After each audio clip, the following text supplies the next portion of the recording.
Liam Delap, Victor Gyokeres, Victor Osimhen, Benjamin Sesko, Jonathan David. Hosts of names have been linked to Manchester United as the solution to the team's well-heralded goal-scoring problems, but many reliable reports have suggested Liam Delap is top of that list. Is that the right choice though, or is he the second coming of Rasmus Hojlund? Sky Sports recently reported that Manchester United have named Liam Delap as their top striker pursuit for the summer transfer window. And David Ornstein also said that Liam Delap is the top target. So the first question to ask is, why has Ineos gone for Delap? Now, on paper, the reason looks clear. The appeal is clear. He's young, he's English, he's homegrown. Grown in Manchester, in and around Manchester. Although on the other side of Manchester, it must be said. And of course, he's now available for a fee in the region of about £30 million after Ipswich confirmed relegation.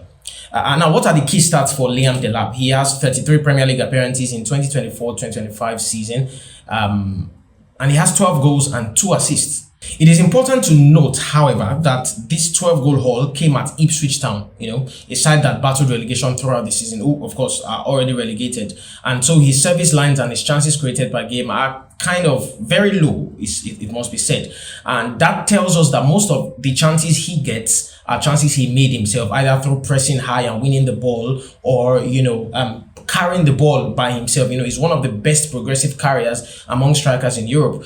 He ranks in the 86th percentile for progressive carries among strikers in the top 5 leagues.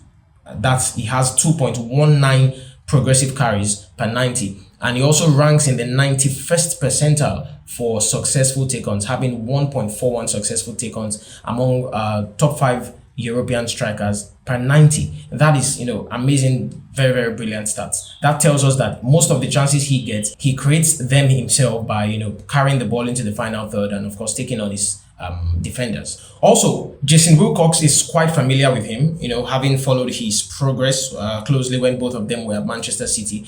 And Sir Jim Ratcliffe apparently trusts Wilcox's judgment because, Manchester United still don't have a data department that is the best in class. And so Ratcliffe reportedly said in March that, in fact, let's just go through his quote.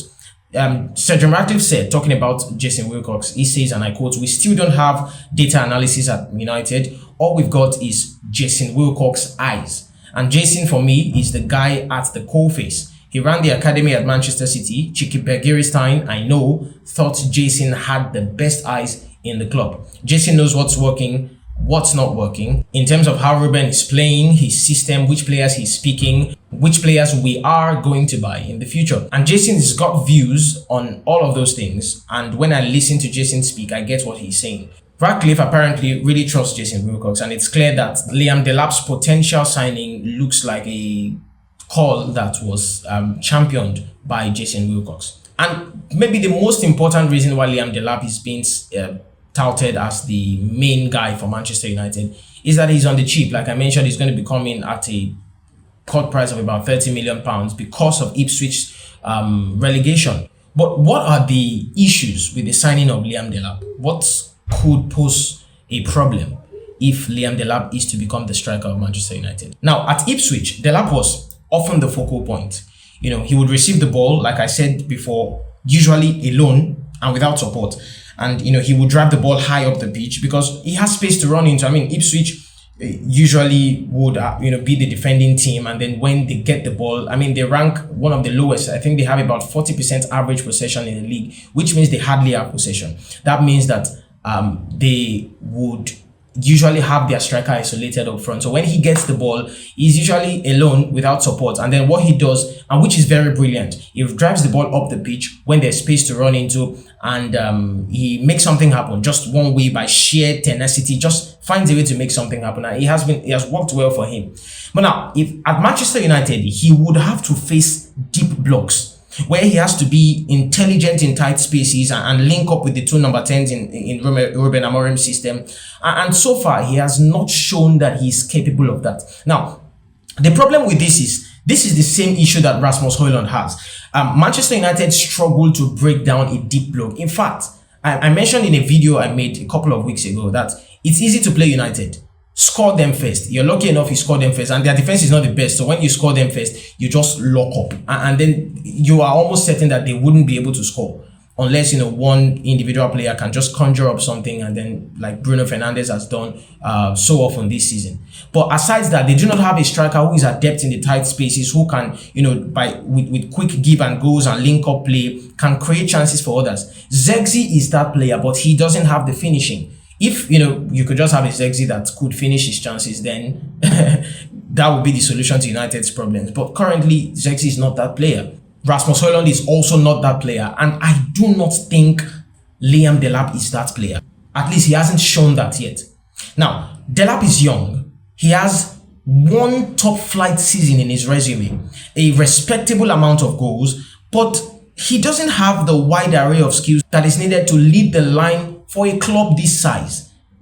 I mean, we've seen this signing before, Rasmus Hojlund, and it's fair to say that it's so far not looking good. So why would Manchester United want to go down that road again? I mean, even a blind man can see that an experienced striker is what this attack needs, not the naivety that we see week in, week out from the likes of Rasmus Hojlund and even Alejandro Garnacho, even though he's not a striker, but he's also a young attacker who is very naive in the final third as well. United need an experienced striker that can come in, be the number one guy up top, and get the team goals. Goals is the major issue that this team has. And getting another young striker like Rasmus Hojlund, who fine has considerable Premier League experience, albeit just one season, but hasn't proven that he's able to do the things that Rasmus Hojlund cannot do. So you're going to have, if United go ahead with this signing, you're going to have Liam Delap, you're going to have Rasmus Hojlund and Joshua Zirkzee, three strikers who are not tactically suited to the kinds of games that Manchester United week in, week out will be facing. Because many teams will come to Old Trafford and pack the bus. And either of those strikers are not suited to playing, up top for a team that will be facing opponents that pack the bus. So, I mean, what is the point of this signing? Now, another thing, taking a look at the young promising striker that was signed for Arsenal, Chido Obi, who, has had a handful of appearances this season. I mean, who will he learn of? He's 17 years old. Is he going to learn from Hojlund, Liam Delap, Joshua Zirkzee, Alejandro Garnacho? Really? Manchester United about to destroy the kid's career before it has even started. Marcus Rashford, when he broke through, had the likes of Wayne Rooney in his first season. I mean, in his second season, he had the likes of Zlatan Ibrahimovic. At some point, he has had the likes of Romelu Lukaku. He has had the likes of Edinson Cavani. And of course, he has had the likes of Cristiano Ronaldo. These are 5 top strikers who Marcus Rashford has had to look at while growing up. And still, he did not become, the finished product as a lot of us thought he would. So imagine if Chido Obi has, the ones he has in United at the moment. Imagine what he will become if Marcus Rashford couldn't even get to the top of his game, modeling his game around names like that. Now, obviously, there's better options like Victor Osimhen, Benjamin Sesko, Victor Gyokeres, but they would come at a premium. Osimhen's wages especially would, pose a very significant obstacle if Manchester United were to go down that road. But how about Jonathan David, who is on a free? He's experienced, he's relatively young, he has bags of talent. He's coming from the Ligue 1, where many players tend to transition well to the Premier League. I mean, surely Jason Wilcox's best eyes are seeing that. Surely he has seen that. In summer 2023, Erik ten Hag, former Manchester United manager, requested for Harry Kane to be his number 9. He was going to cost £100 million, of course, and we all know how crazy difficult it is to negotiate with Daniel Levy. And the Manchester United board felt that signing Rasmus Hojlund from Atalanta at the time for just about 30 million less was the better choice. Now, 2 years down the line, we can't but ask, what if Harry Kane had come to Manchester United? Would Ten Hag have lost his job?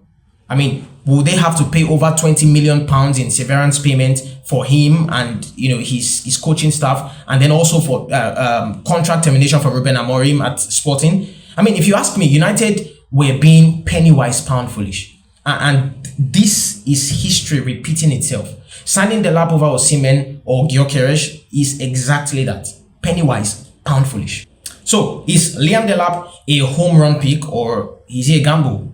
His goal record for, of course, a newly promoted side is commendable, but the leap to being Manchester United's leading striker is enormous. And when you contrast that with the likes of, for instance, Benjamin Sesko's proven Bundesliga and Champions League pedigree, or even Jonathan David's steady but very clinical output in the Ligue 1, both of these options represent lower risk and even perhaps a higher ceiling option. And of course, we all know that Victor Osimhen and Victor Gyokeres might cost more, but they are a significant upgrade on what Manchester United have got at the moment. So the signing of Liam Delap, is it really a risk worth taking for Manchester United? Or would they once again, like they did with Rasmus Hojlund, would they come to regret this again after 2 years? Let me know in the comments. What do you think? Would you back Liam Delap to be the answer, or are you having none of him? And do well to smash the like button if you enjoyed today's breakdown. Don't forget to subscribe also for more deep dive football breakdown and of course transfer talk. I'm Goodness Easy. This is the Football Slides TV. See you next time.